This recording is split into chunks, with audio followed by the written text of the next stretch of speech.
Co-chairs, Your Excellencies, participants, ladies and gentlemen.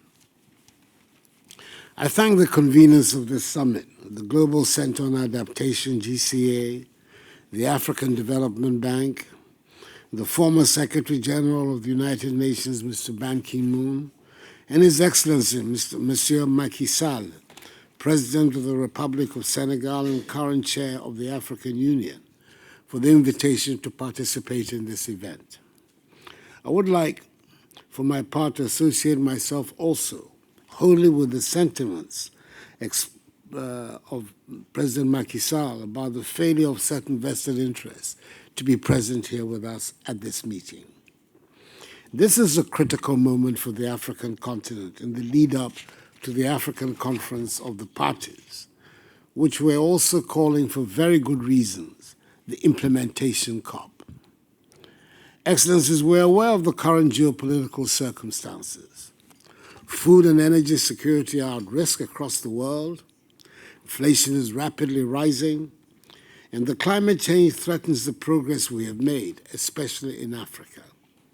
COVID-19, which resulted in Sub-Saharan's first recession in some 25 years, is still hurting Africa.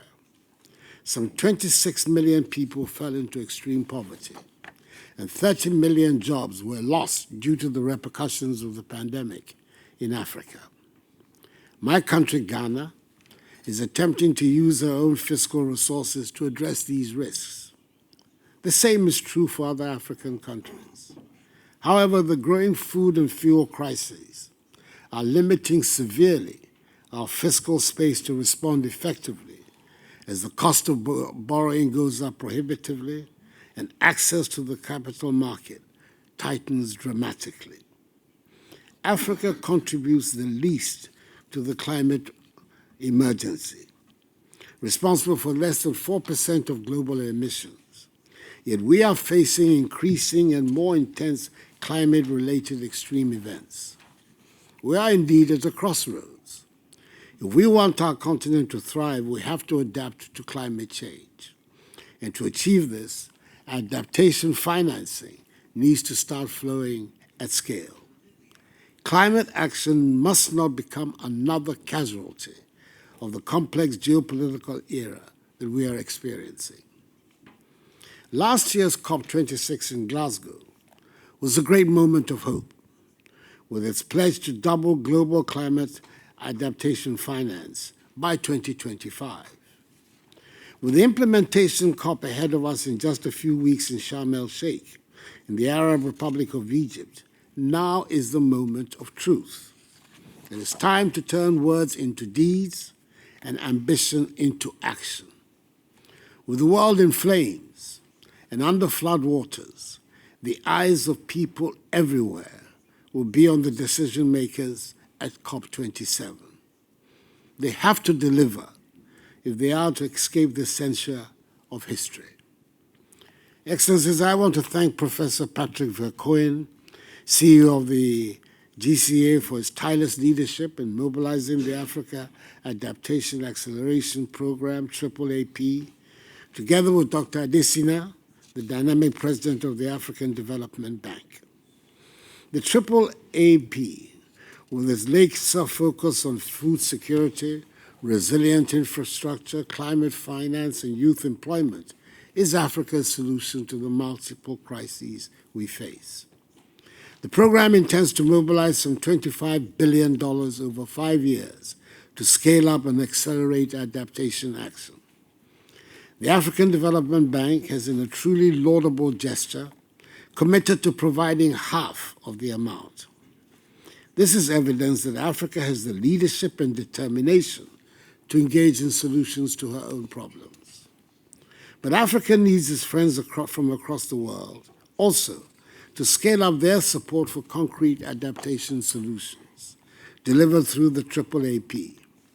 We expect these friends to manifest their solidarity and friendship by delivering the other half, just as we believe the time is long overdue for the developed countries to make good on their annual $100 billion pledge for climate adaptation. As chair of the Climate Vulnerable Forum, Ghana will also push COP27 to deliver on the commitment to doubling adaptation finance alongside other priorities. Financing climate adaptation makes economic sense. It is much more cost-effective than paying the bills every time they're due for increasingly frequent and severe climate shocks and disasters. As a middle-income country, Ghana stands to lose out of the effects of more acute and frequent climate hazards. Thankfully, through the AAAP, we're making progress in addressing the climate emergency. The Ghana Roadmap for Climate Resilient Infrastructure, which was launched earlier this year, provides an investment blueprint for adaptation in Ghana, highlighting in stark terms the cost of inaction. By 2050, climate impacts could lead to some $4 billion in damages to the transport sector. As a consequence, 80% of women and girls could lose access to health care. With AAAP support, the Ghana Infrastructure Investment Fund will access the Green Climate Fund to finance adaptation interventions to mitigate these risks for a safer, more prosperous future. We expect these initiatives to deliver tangible progress towards Ghana's adaptation and development objectives. By laying the foundation now, we bestow to future generations stronger, safer, and healthier communities. Young people have done the least to cause climate change, and yet will suffer its impact the most. Across Africa, the continent with the world's youngest population, we must scale up the solutions that deliver green jobs and resilient livelihoods. It is for them and future generations that we must all come together and use this summit as a turning point to create a more prosperous, greener, and fairer world. We cannot fail in this endeavor, as success is the greatest inheritance that we can leave for the current and future generations. Africa must close the adaptation financing gap. We cannot wait. I look forward to the swift implementation of the AAAP. The fate of our continent and of our common humanity on this planet depends on it. I thank you for your attention.